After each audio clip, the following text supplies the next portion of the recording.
Welcome to Neospace. What it do, guys? Manjoume here, and today I'm going to be unboxing the Yugi Structure Deck. Today is the release day, and I really want some of the cards that are in here, so I got it.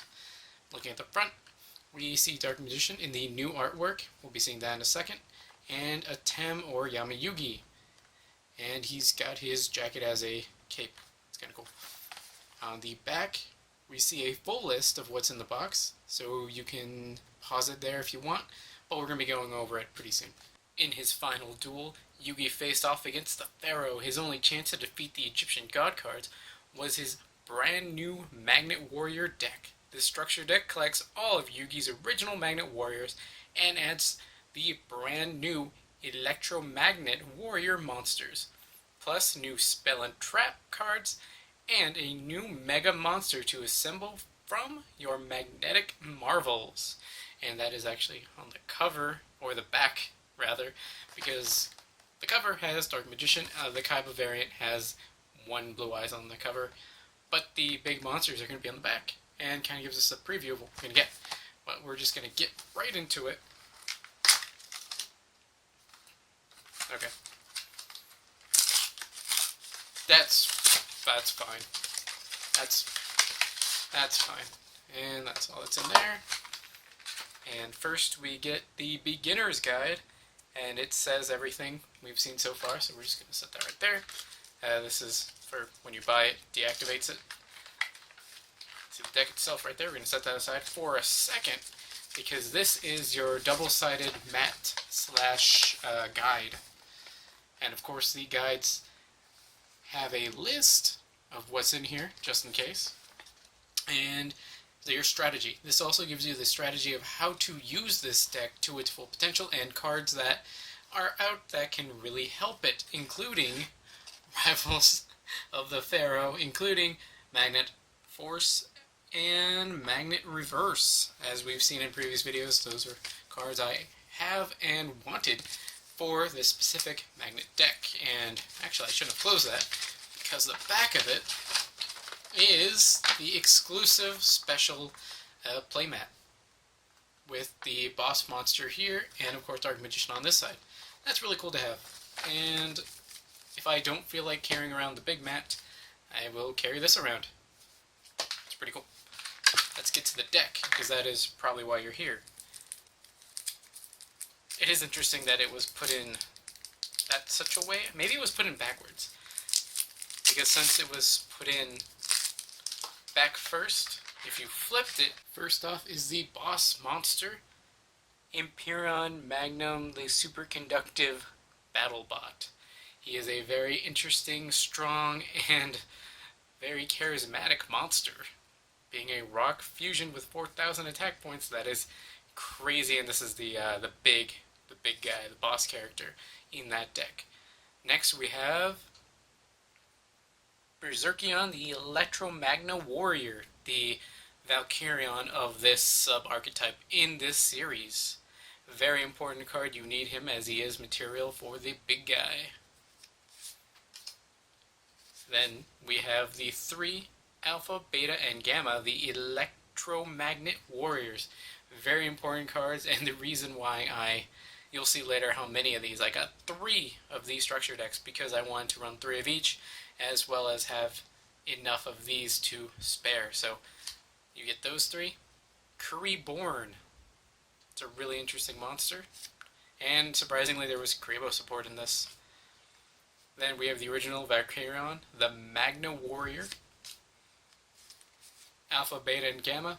If you got the Yugi's legendary decks, the first one, then you already have a set of these, as well as Valkyrion. But having extras is not bad. The new artwork, Dark Magician, from the front of the box. And since I got 3 of these, now I have 3 Dark Magicians that have 1 single artwork. It's a thing for me, if I have a deck and I'm running 3 of the same card, I want it to be the exact same artwork, exact same rarity, preferably, just because it kind of bugs me. I'm sure there are others like that. We got Dark Magician Girl. Again, Yugi's legendary decks, even legendary decks too. You've got plenty of these Dark Magician Girls. Buster Blader, Jack's Knight, Queen's Knight, King's Knight, Baphomet, Gazelle, King of the Mythical Beasts. This is a new one, because this one I have not seen in any of the decks so far. Obnoxious Celtic Guard. He's got an interesting effect where he cannot be destroyed by battle by a monster with 1900 or more attack. Anything smaller, which he is susceptible to, he is a goner. Giant Soldier of Stone. At first I thought, why is this in this deck? Like if you were to play this deck as is. And the reason is, some of the spell and traps do work with him, as he is a rock earth type. So we'll see that a little later. Kribo. Skilled Dark Magician, Skilled White Magician, Twin-Headed Behemoth. You may be wondering, like I was, did Yugi actually use this? And while I'm not actually sure if he did, I know why this card specifically is in the deck. And we'll be getting that a little later. Magnetic Field. The field spell for the archetype of the Magnet Warriors, and it requires, if you control a level 4 or lower Earth Rock monster, which are all the Magnet Warriors, and if we remember, Giant Soldier of Stone technically counts because he is all those things. You can target one level 4 or lower Magnet Warrior monster in your graveyard and special summon it. You can only use that effect once per turn. Then, once per turn at the end of the damage step, when an Earth Rock monster you control battled an opponent's monster, but it was not destroyed, you get to return it to the hand. So that's actually really cool that it has multiple effects. Dark Magic Inheritance. Now, it looks like Dark Magician's about to receive something from Dark Magician Girl rather than vice versa. However, it is a very interesting card. You banish 2 spell cards from your graveyard, then you add 1 spell or trap that has Dark Magician or Dark Magician Girl in the name, the text, except for Dark Magician. It's kind of like Magician's Rod in quick spell form, so it's interesting. If I run one, I'll probably just run 1. I don't know. That cost of 2 in your graveyard already, that's kind of steep because, obviously you can't just play it right away. You have to wait until you have the proper cards. Then we have Dark Magic Attack. Again, we have a lot of these cards. Dark Magic Curtain, we already have that. Mystic Box, Yugi's Legendary decks all over again. Swords of Revealing Light, Spell Shattering Arrow, still good against pendulum cards, or pendulum decks, because it does not target, and it just wipes the field of spell cards, which would be both pendulum cards at both ends of the scales, and any kind of field spell and any other cards they have face up that are spells. So that's really good. Polymerization. I'm really bummed out that they did not use the anime version of this card that Yugi used, and rather just gave us the kind of generic-y polymerization that we always get. Kind of sucks, but this is very necessary. As you'll see at the end, we're running a lot of fusion monsters in this deck. Defusion. This is because we're running so many, and you can make attacks, defuse them, then make more attacks, or use this defensively. Very interesting card, and it really depends on what you're playing against. If you might want to side deck it, maybe not main deck it, but that's up to you. Swords of Concealing Light. First time I saw this was maybe that Fire Structure deck, the first one, and I don't believe Yugi used this. Someone else might have used this, but I don't think it was him. So this is a new card for the people who bought the Yugi's decks before. Attack the Moon. This is one card I was actually going to buy. Once per turn, when the battle position of a rock monster you control is changed, you can target 1 spell trap card on your opponent's side of the field and destroy it. That's pretty interesting, and you can combo it with other stuff. So that could make for some fun plays. Magnet Conversion. This is one of the Magnet support cards, wherein you can target up to 3 level 4 or lower Magnet Warrior monsters in your graveyard, add them to your hand. During either player's turn, except the turn this card was sent to the graveyard, we're getting a second effect here. Once it's in the graveyard, you can banish this card from your graveyard, then target one of your banished level 4 or lower Magnet Warrior monsters and special summon it. That's pretty interesting. You can get them back that way. It's pretty cool, and it adds them back to your hand, so very powerful. Otherwise, you'd have to run maybe Backup Soldier, or that one where it's like there's 5 in the graveyard, and you can grab 3 1500 or less attack normal monsters, which is not very good. But this is specific to the archetype, and that really helps it.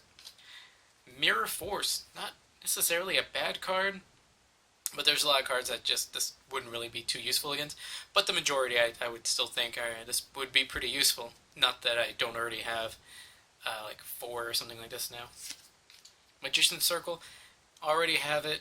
Not super overly useful, but it's there for your Magician cards. Magic Cylinder, still a fun card to use, and it can really hurt. Especially, could end games even. Soul Rope, we've seen this before. When your monster is destroyed by a card effect and sent to the graveyard, not even your opponent's card effect, just card effect.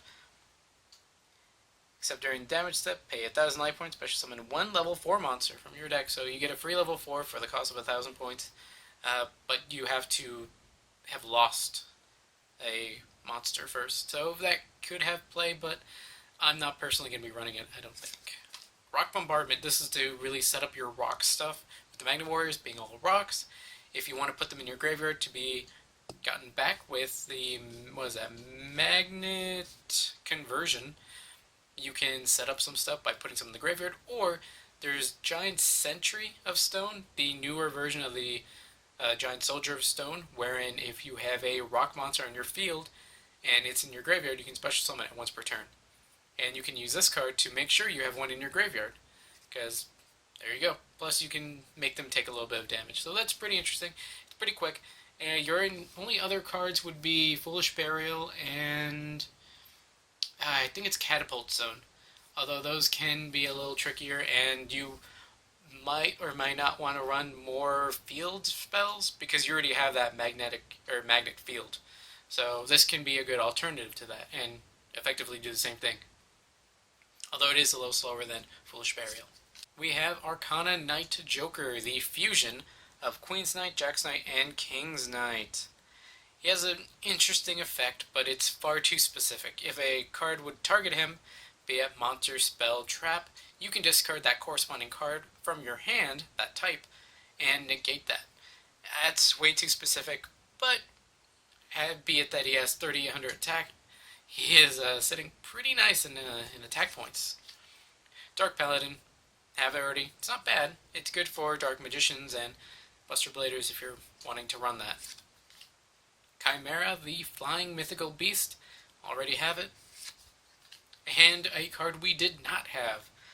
Buster Blader, the Dragon Destroyer Swordsman, very, very strong card, and the reason why we have Two-Headed Behemoth, because it requires Buster Blader and a dragon. And Yugi did use a Fit of Dragons, but instead of maybe Curse of Dragon, I guess all the other ones kind of sucked. But we got Twin-Headed Behemoth, which is a dragon, so he counts. And like I said earlier, I want to make a Magnet Warrior deck, so not only did I get 1, but I got 2, and a 3rd copy, and this is the one I opened. So I got 3 copies. I am gonna definitely run this deck, and I'm gonna be just kind of seeing what I can make with it. We don't have all the support. Currently, we're missing Delta, the Magnet Warrior, who really, really, really helps get Valkyrian out. So it will be somewhat incomplete until that happens. Until then, guys, Manjoume out.